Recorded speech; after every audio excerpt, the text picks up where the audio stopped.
Hello everyone, welcome back to our channel Civil Sorted. आज की इस वीडियो में हम एक न्यूमेरिकल सॉल्व करेंगे, इलोंगेशन ऑफ यूनिफॉर्म बार। ये जो सामने आपको बार दिख रहा है, ये एक प्रिज्मेटिक बार है। मतलब प्रिज्मेटिक बार का मतलब होता है कि उसकी जो एरिया ऑफ क्रॉस सेक्शन होता है वो ओवरऑल द लेंथ सेम होता है। इसको हमने 3 पार्ट्स में डिवाइड कर रखा है, member A B, B C and C D. अब इसमें आप देख सकते हैं ए बी मेंबर के ऊपर 45 किलो न्यूटन का लोड लग रहा है, उसके साथ में ही 15 किलो न्यूटन का लोड लग रहा है, और बीसी मेंबर पे राइट साइड में 35 किलो न्यूटन का लोड लग रहा है और 25 किलो न्यूटन का लोड लग रहा है। ठीक है, अब हम इंडिविजुअली सबके फोर्सेस कैलकुलेट करेंगे। सबके फोर्स कैलकुलेट करने का इजी मेथड ये है कि हम सबके बीच में से सेक्शंस काट लें और उसके बाद ड्रॉ करके उनके रिएक्शंस देख लें। ठीक है, तो चलिए शुरू करते हैं। हम सेक्शन ए बी का देखेंगे सबसे पहले। अब हम इसको बीच में से काट के देखते हैं। ये फिगर है सामने। अब इसमें इक्विलिब्रियम लॉ की तरफ से हम देख सकते हैं, इक्विलिब्रियम लॉ ये कहता है कि जब भी किसी पे फोर्स पड़ती है, जैसे इसमें 45 किलो न्यूटन पड़ी हुई है, तो 45 किलो न्यूटन के ऑपोजिट में एक रिएक्शन डेवलप होएगा, उसको इक्विलिब्रियम में रखने के लिए, जो होगा बिल्कुल सेम मैग्नीट्यूड का, मतलब 45 किलो न्यूटन का ही। ठीक है, तो अगर ये 45 किलो न्यूटन इसमें लेफ्ट साइड पे पड़ रहा है, तो इसका रिएक्शन जो फोर्स आ रहा होगा वो भी 45 किलो न्यूटन ही आ रहा होगा। ठीक है, तो अब हम इसको सॉल्व करेंगे। तो इसमें क्या करना होता है, sigma summation of F X is equal to zero. Summation of F X is equal to zero का मतलब होता है कि हम रिएक्शंस निकालते हैं फोर्स से एक्स डायरेक्शन में। ठीक है, अब हम देखेंगे, एक रूल अप्लाई करते हैं। जो भी हमारी फोर्सेस हमारी राइट साइड में जा रही हैं उसको पॉजिटिव लेंगे, और जो भी हमारी लेफ्ट साइड में जा रही हैं उसको नेगेटिव लेंगे। ठीक है, चलिए शुरू करते हैं। अब हम इसमें देखेंगे फिगर, जो हमारा ए बी मेंबर है, हमने सेक्शन ड्रॉ कर रखा है। इसमें हमारा जो लेफ्ट साइड को जा रही है वो है 45 किलो न्यूटन की फोर्स, और जो R1 है हमारा रिएक्शन फोर्स है, उसको हम अज्यूम कर रहे हैं R1 से। उसकी वैल्यू कुछ भी हो सकती है, हम कैलकुलेट करेंगे। अब R1 को देखेंगे, वो राइट साइड में जा रही है तो वो हमारी हो गई पॉजिटिव। तो R1 माइनस 45 हो गया, तो R1 इज इक्वल टू 45 हो गया। मैंने जैसे आपको बताया था, वो बिल्कुल सेम मैग्नीट्यूड का होता है इक्विलिब्रियम में रखने के लिए। तो R1 भी हमारा 45 ही आया। अब R2 को सॉल्व करेंगे, तो R2 हमारा लेफ्ट साइड में जा रहा है तो वो हमारा माइनस होगा। 15 हमारा लेफ्ट साइड में जा रहा है, माइनस होगा। 35 हमारा और 25 हमारा दोनों राइट साइड में है तो वो पॉजिटिव होगा। सॉल्व करते ही हमारा R2 आ जाएगा 45। तो हमारा क्या कहता है ये आंसर? अब ये कहता है कि ए बी मेंबर जो है, वो ए बी मेंबर पे ओवरऑल जो फोर्स लग रही है 45 किलो न्यूटन की लग रही है। चलिए अब सेक्शन बी सी देख लेते हैं। सेक्शन बी सी को हमने बीच में से काटा, बी और सी के बीच में से। तो उसके बाद कुछ इस तरीके का फिगर हमारे को दिखेगा, कुछ पोर्शन राइट साइड में, कुछ पोर्शन लेफ्ट साइड में। ठीक है, अब हम सिमिलरली यही रूल फॉलो करेंगे। Summation of F X is equal to zero, जिसमें राइट साइड हमारा पॉजिटिव, लेफ्ट साइड वाली फोर्सेस सारी नेगेटिव। अब R3 निकालेंगे, तो R3 क्या हो जाएगा, R3 हो गई हमारी पॉजिटिव क्योंकि वो राइट साइड में है। 15 हमारी हो गई नेगेटिव क्योंकि वो लेफ्ट साइड में है। 45 हमारी हो गई नेगेटिव क्योंकि वो भी लेफ्ट साइड में है। अब जब हम इसको सॉल्व करेंगे तो R3 हमारा आ जाएगा 60। ठीक है, अब इसी तरीके से हम नीचे वाले फिगर में देखते हैं R4 रिएक्शन। R4 रिएक्शन को सॉल्व करेंगे तो R4 हमारा लेफ्ट साइड में जा रहा है, तो R4 क्या हो जाएगा, वो हो जाएगा हमारा नेगेटिव। ठीक है, और जो हमारा आर 35 और 25 है, वो दोनों ही फोर्सेस हमारी राइट साइड में लग रही हैं, तो हमारी पॉजिटिव हो जाएंगी। अब इसको जब हम सॉल्व करेंगे तो हमारा R4 भी 60 आ जाएगा। जैसे कि मैंने आपको बताया था कि इक्विलिब्रियम में रखने के लिए जो भी हमारा मेंबर होता है उसके दोनों साइड बिल्कुल सेम फोर्सेस डेवलप हो रही होती हैं, ताकि वो हमारा मेंबर इक्विलिब्रियम में रह सके। तो हमारा R3 और R4 दोनों ही हमारा 60 किलो न्यूटन आया है।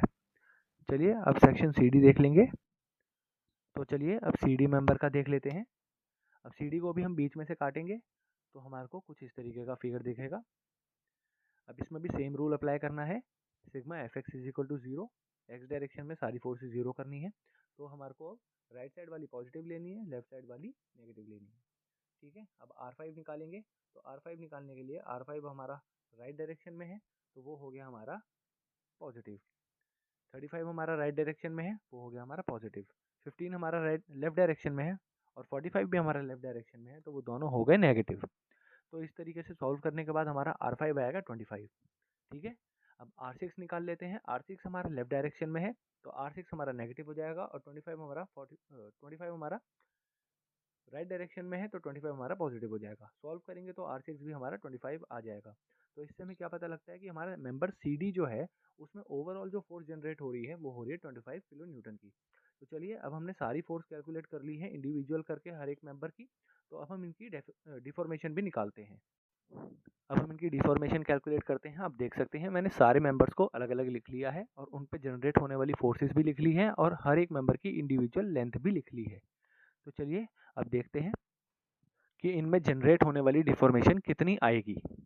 मेंबर ए बी का जब हम देखेंगे तो मेंबर ए बी के लिए लेंथ अलग है, लोड अलग है और बी में, बी सी में और सी डी में सब में लेंथ और लोड अलग है, लेकिन एरिया और यंग्स मॉडुलस सब में सेम है। एरिया है हमारा 500 mm², यंग्स मॉडुलस है हमारा E is equal to 2 × 10⁴ newton पर mm²। ठीक है, अब हम इन वैल्यूज़ को पुट करते जाएंगे फॉर्मूले में। फॉर्मूला होता है हमारा डेल्टा का, डेल्टा मतलब डिफॉर्मेशन, डिफॉर्मेशन का फॉर्मूला होता है PL/AE। अब ए बी मेंबर के लिए हमारा क्या हो जाएगा P1L1/AE, क्योंकि AE हमारा सारे के लिए सेम है, बस P और L वेरी कर रहा है हर एक मेंबर में, तो उनके लिए अलग अलग नंबर से उन्हें डिनोट किया जाएगा। ठीक है, तो P1 हो गया हमारा 45 किलो न्यूटन, L1 हो गया हमारा 40 L1 हो गया हमारा 1 मीटर। P1 को हमने न्यूटन में कन्वर्ट करने के लिए 45 × 10⁻³ कर रखा है। L को हमने mm में कन्वर्ट करने के लिए 1000 mm लिख दिया है। अब इसको फॉर्मूले में पुट करेंगे PL/AE वाले में, तो हमारा आंसर आ जाएगा 4.5 mm। ठीक है, तो इससे हमारे को पता लगता है कि हमारे जो मेंबर ए बी है उसके अंदर जो डिफॉर्मेशन आई वो आई 4.5 mm। अब सिमिलरली हम BC मेंबर का भी निकाल लेंगे। BC मेंबर में हमारे को P2L2 लेना है क्योंकि उसकी भी लेंथ और फोर्स अलग अलग है, बाकी एरिया और यंग्स मॉडुलस सेम है। अब P2 हो गया हमारा 60 किलो न्यूटन, जिसको हमने 60 × 10⁻³ न्यूटन में कन्वर्ट कर लिया है। L1 है हमारा 0.7 मीटर, जिसको हमने 700 mm में कन्वर्ट कर लिया है। फॉर्मूले में पुट करेंगे तो उसके बाद हमारा आ जाएगा आंसर। BC में कितनी डिफॉर्मेशन आई 4.2 mm की। अब सिमिलरली हम मेंबर CD का भी निकाल लेंगे P3L3/AE। P3 हो गया हमारा 25, जिसको हमने न्यूटन में कन्वर्ट किया 25 × 10⁻³ न्यूटन। L3 हो गया हमारा 1.3, जो कि हमारा 1300 mm भी होता है।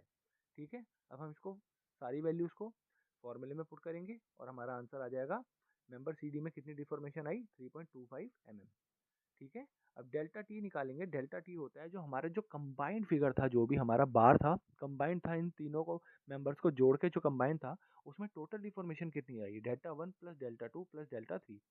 4.5, 4.2 और 3.25 को प्लस करेंगे तो हमारा टोटल डिफॉर्मेशन आएगा 11.95 mm। तो हमारा जो कंबाइंड फिगर था उसके अंदर जो टोटल डिफॉर्मेशन है वो 11.95 mm है। इस तरीके से आप कैलकुलेट कर सकते हैं। और अब आगे की वीडियोस में मैं अलग अलग मेंबर्स की भी लाऊंगा, जैसे कंपोजिट बार्स होते हैं, स्टेप्स बार होते हैं, इन सब की अलग अलग इलोंगेशन कैलकुलेशन लेकर आऊँगा। अगर आपको इस वीडियो में कोई भी डाउट हो तो आप मेरे को कमेंट करके बता सकते हैं, मैं इसको लाइव आके समझा दूंगा या फिर इसके लिए सेपरेट वीडियो निकाल दूंगा। ठीक है, I hope you like this video. If you like it, do like it, share it, subscribe my channel and stay updated for another contents.